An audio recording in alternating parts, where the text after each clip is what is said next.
So a dark cloud of unresolved grief and conflict had really carried with me during my college years and early 20s. I actually went through a deep depression during that time, but God really was my constant. Even in those darkest times, I knew I could depend on Him. It was rough. So during that season, I got married. It was a really great way to start a marriage, being in a not so good place. But the one thing that was truly a struggle for really all of our marriage was infertility. It was very painful for me. I remember so many times asking, why? God, why is this happening? Why can't we have a child? What's wrong with me? I remember struggling with feelings of being less than, like there was, again, something very broken inside of me, or something that I had done wrong that God would not let us have a child.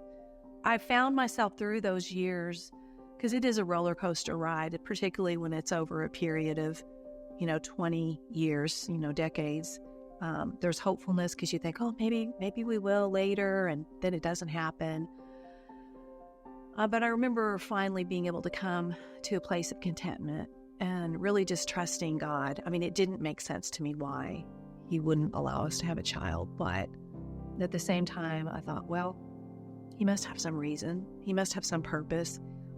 And then very unexpectedly in 2001, I was rather blindsided when my husband shared with me that he was ready to end our marriage.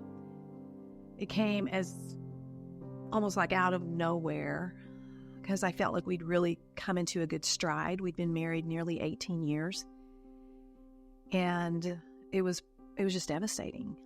We separated.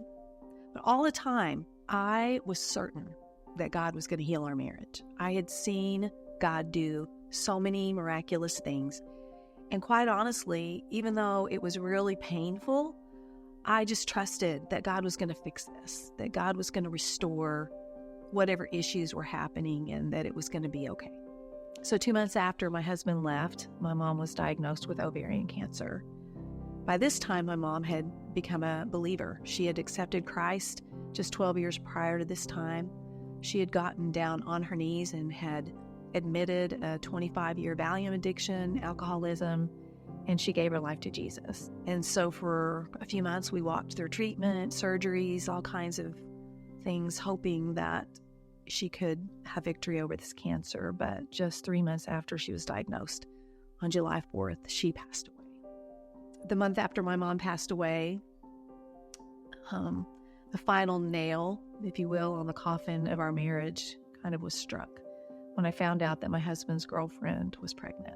It really felt like a knife in the heart that God would allow her to bear the son that we never could have. I don't know. I just did not understand that. I remember saying out loud, God, I'm mad at you. I mean, isn't the rest of this enough? Did she have to have that baby, this baby? Did she have to be the one that would bear him a son? Like, why would you do that? I mean, it felt very personal at that point. That felt like God did that to me because He knew I was the one that really wanted to have a child. I never in a million years imagined myself being divorced. I would have never left. I would have waited forever. And so that was really hard.